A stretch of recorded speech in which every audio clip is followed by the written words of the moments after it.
Jammu and Kashmir requires a just settlement in accordance with the UN Charter and the will of the Kashmiri people, something that India continues to violate and deny. Pakistan, of course, has a unique way of respecting the will of its people by jailing a prime minister. Jammu and Kashmir and Ladakh are an integral and inalienable part of India. They were, are, and will always remain so.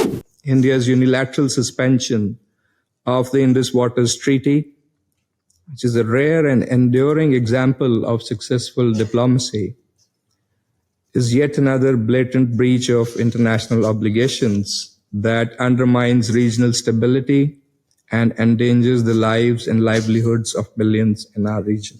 India had entered into the Indus Waters Treaty 65 years ago in good faith, in a spirit of goodwill and friendship.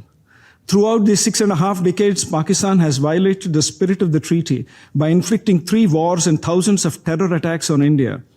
In the last 4 decades, tens of thousands of Indian lives have been lost in Pakistan-sponsored terror attacks, the most recent of which was a Pahalgam terror attack in April 2025, which involved religion-based targeted killings of 26 innocent civilians by Pakistan-sponsored terrorists. It is in this backdrop that India has finally announced that the treaty will be held in abeyance until Pakistan, which is a global epicenter of terror, credibly and irrevocably ends its support for cross-border and all other forms of terrorism. Jammu and Kashmir remains one of the oldest unresolved disputes on the Council's agenda.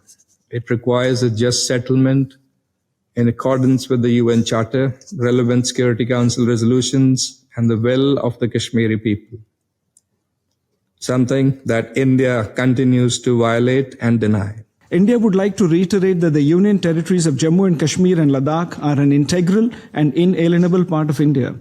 They were, are, and will always remain so.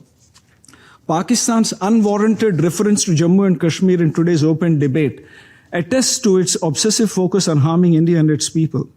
A serving non-permanent Security Council member that chooses to further this obsession in all meetings and platforms of the UN in pursuit of its divisive agenda cannot be expected to fulfill its designated responsibilities and obligations.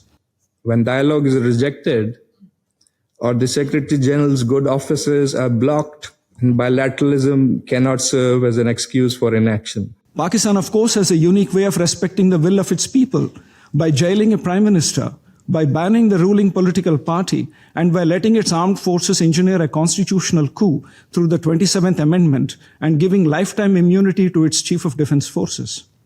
Let me be clear.